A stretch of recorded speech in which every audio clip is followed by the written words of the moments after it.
চাঁপাইনবাবগঞ্জের আলাতুলি হাটপাড়া এলাকায় পদ্মা নদী থেকে ১৭ দিন ধরে নিখোঁজ গোল কাজল ওরফে কাজল নামের এক গরু ব্যবসায়ীর অর্ধগলিত মরদেহ উদ্ধার করেছে পুলিশ। মঙ্গলবার রাতে সদর উপজেলার আলাতুলি ইউনিয়নের গোদাগাড়ি হাটপাড়া ঘাটে মরদেহটি উদ্ধার করা হয়। মরদেহ উদ্ধারের পর তা শনাক্ত করে সদর উপজেলার চরবাগডাঙ্গা ইউনিয়নের চাকপাড়া গ্রামের মৃত আলতাফ হোসেন ওরফে ফিরোজ মেম্বারের ছেলে নিখোঁজ গোল কাজলের পরিবার। মরদেহটি উদ্ধার করে ময়নাতদন্তের জন্য ২৫০ শয্যা বিশিষ্ট চাঁপাইনবাবগঞ্জ জেলা হাসপাতালের মর্গে পাঠিয়েছে পুলিশ। জানা যায়, গত ৩রা জানুয়ারি রাতে নিখোঁজ হয় গোল কাজল। এ ঘটনায় ৮ জানুয়ারি নিখোঁজ গোল কাজলের স্ত্রী লিসা বেগম বাদী হয়ে কার্যক্রম নিষিদ্ধ ২ আওয়ামী লীগ নেতা সহ ৮ জনের নাম উল্লেখ করে এবং অজ্ঞাত আরও ৮ জন সহ মোট ১৬ জনের বিরুদ্ধে সদর মডেল থানায় অপহরণের অভিযোগে মামলা দায়ের করেন। এ ঘটনায় একজনকে আটক করেছে পুলিশ। পরিবারের দাবি, নির্যাতন করে হত্যার পর নদীতে লাশ ফেলে গেছে আসামিরা। অতিরিক্ত পুলিশ সুপার ওয়াসিম ফিরোজ জানান, স্থানীয়দের দেওয়া খবরে পুলিশ নদী থেকে অর্ধগলিত মরদেহটি উদ্ধার করে। নিখোঁজ গোল কাজলের পরিবার মরদেহটি শনাক্ত করেছে। ময়নাতদন্তের রিপোর্ট অনুযায়ী তদন্ত সাপেক্ষে প্রয়োজনীয় আইনানুগ ব্যবস্থা গ্রহণ করা হবে। Hasibur Rahman, NBN news. ঢাকা ১৫ আসনের পীরেরবাগ এলাকায় বাংলাদেশ জামায়াতে ইসলামের নারী কর্মীদের উপর বর্বরোচিত হামলা ও হেনস্থার প্রতিবাদে আজ বুধবার এক বিশাল বিক্ষোভ মিছিল ও সমাবেশ অনুষ্ঠিত হয়েছে। অনুষ্ঠিত এই মিছিলে কয়েক হাজার নেতাকর্মী ও সাধারণ মানুষ অংশগ্রহণ করেন। বিক্ষোভকারীরা জানান, সম্প্রতি পীরেরবাগ এলাকায় জামায়াতের নারী কর্মীরা সাংগঠনিক ও সামাজিক কাজ করার সময় একদল সন্ত্রাসী তাদের উপর অতর্কিত হামলা চালায়। হামলায় বেশ কয়েকজন নারী কর্মী মারাত্মকভাবে আহত হন। এ ঘটনার প্রতিবাদে এবং সন্ত্রাসীদের দ্রুত গ্রেফতারের দাবিতে আজ রাজপথে নামেন সংগঠনটির নেতাকর্মীরা। বিক্ষোভ মিছিলে নেতৃত্ব দেন বাংলাদেশ জামায়াতে ইসলামের কেন্দ্রীয় নির্বাহী পরিষদ সদস্য জনাব মোহাম্মদ মোবারক হোসাইন। মিছিল শেষে সংক্ষিপ্ত সমাবেশে তিনি বলেন, রাজধানীর বুকে নারীদের উপর এই ধরনের সন্ত্রাসী হামলা অত্যন্ত ন্যাক্কারজনক। যারা মা বোনদের উপর হাত তুলতে পারে তারা দেশ ও জাতির শত্রু। আমরা এই ঘটনার তীব্র নিন্দা জানাই এবং অনতি বিলম্বে দোষীদের চিহ্নিত করে দৃষ্টান্তমূলক শাস্তির দাবি করছি। অন্যথায় সাধারণ মানুষকে সাথে নিয়ে কঠোর আন্দোলন গড়ে তোলা হবে। Hasibur Rahman, NBN news.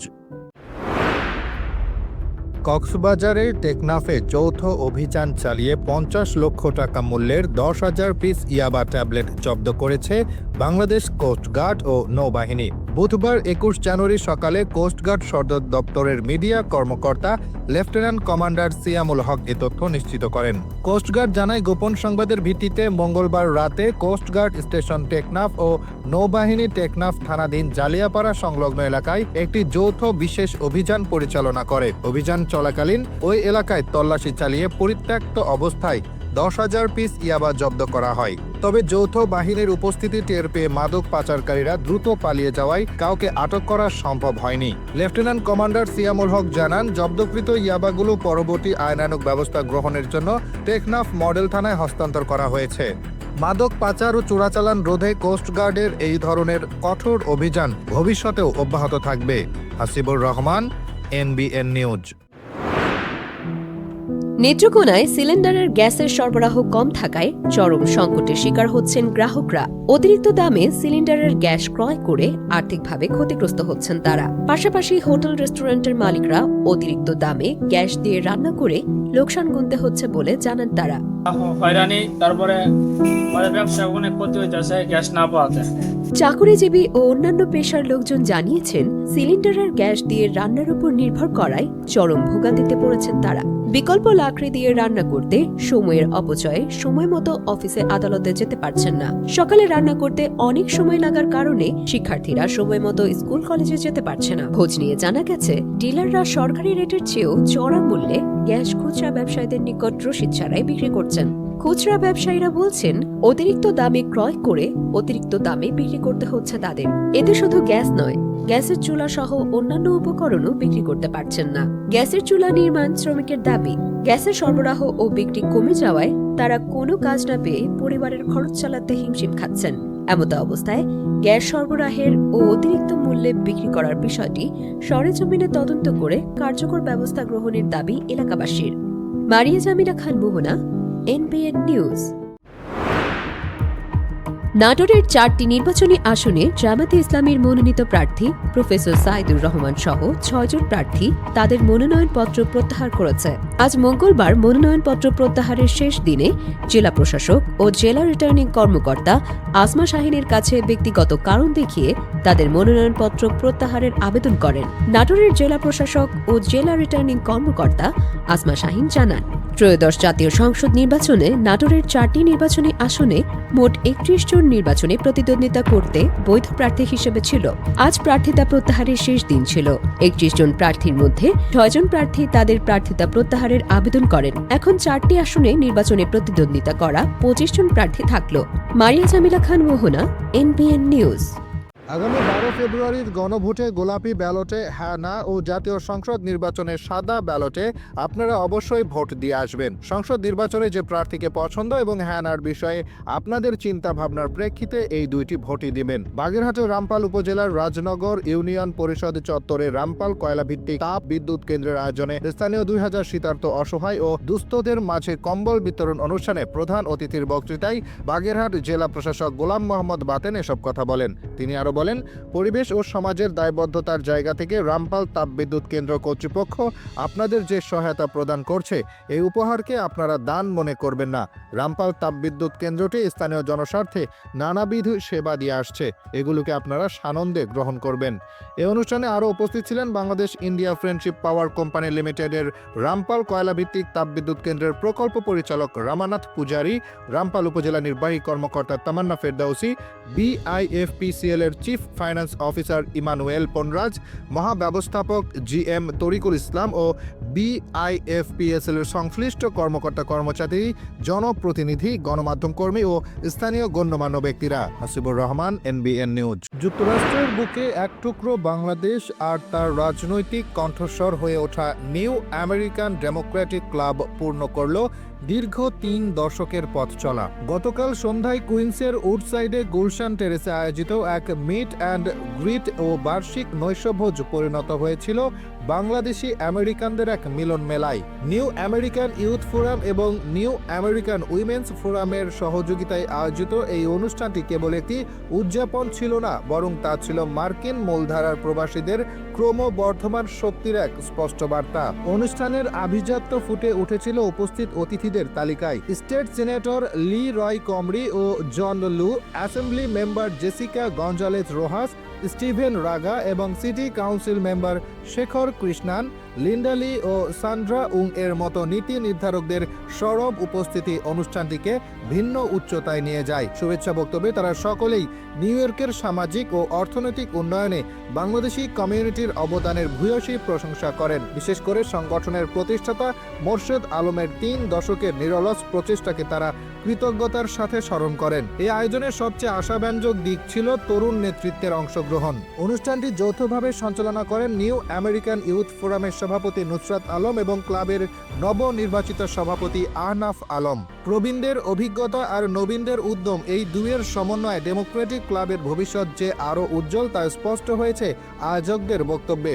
অনুষ্ঠানে সমাজ, রাজনীতি ও মানব সেবায় বিশেষ অবদানের জন্য 10 জন বিশিষ্ট ব্যক্তি ও প্রতিষ্ঠানকে সম্মাননা প্রদান করা হয়। সম্মাননা প্রাপ্তদের মধ্যে ছিলেন Jumaane Williams, Jessica Gonzalez Rojas, Ayesha Siddiqa Nowrin Dulal Behedu, বীর মুক্তিযোদ্ধা ফারুক হোসাইন এবং আরও অনেকে। বিশেষভাবে উল্লেখ্য, অটিজম সোসাইটি হ্যাবিলিটেশন অর্গানাইজেশনকে প্রদান করা হয় বিশেষ সার্টিফিকেট, যা সংগঠনের মানবিক দায়বদ্ধতাকে তুলে ধরে। সংগঠনের প্রতিষ্ঠাতা ও নির্বাহী প্রধান মোর্শেদ আলম তার স্বাগত বক্তব্যে বলেন, আমরা গত 30 বছর ধরে প্রবাসীদের মূলধারার রাজনীতির সাথে যুক্ত করার যে স্বপ্ন দেখেছিলাম আজ তা সফল হতে চলেছে।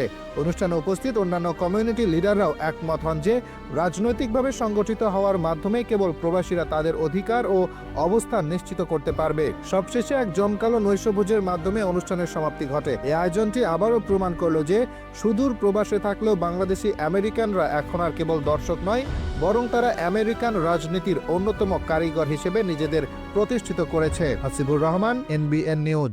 বিশ্ব যখন যুদ্ধ, সংঘাত আর হানাহানিতে বিদীর্ণ, তখন পর্যটন নগরী কক্সবাজারে ধ্বনিত হল বিশ্ব ভ্রাতৃত্ব ও আন্তঃধর্মীয় সম্প্রীতির সুর। ধর্মীয় সম্প্রদায়কে মানবিকতার বন্ধনে একত্রিত করে সহিংসতা মুক্ত টেকসই বিশ্ব গড়ার প্রত্যয় নিয়ে 2 দিনব্যাপী বর্ণাঢ্য কর্মসূচি পালন করেছে রিলিজিয়নস ফর পিস। চিত্রকলা প্রতিযোগিতা, মানবিক সহায়তা এবং আন্তঃধর্মীয় সংলাপের মাধ্যমে সংগঠনটি এই বার্তা দিয়েছে যে শান্তি কেবল আলোচনার টেবিলে নয়, বরং মানুষের হৃদয়ে এবং কর্মে প্রতিফলিত হওয়া জরুরি।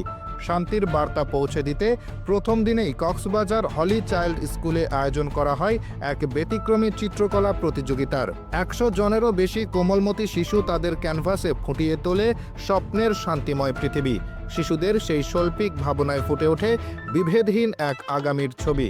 প্রতিযোগিতার সেরা 10 জন সহ সকল অংশগ্রহণকারীকে শিক্ষা উপকরণ ও সনদ প্রদানের মাধ্যমে তাদের উৎসাহিত করা হয়।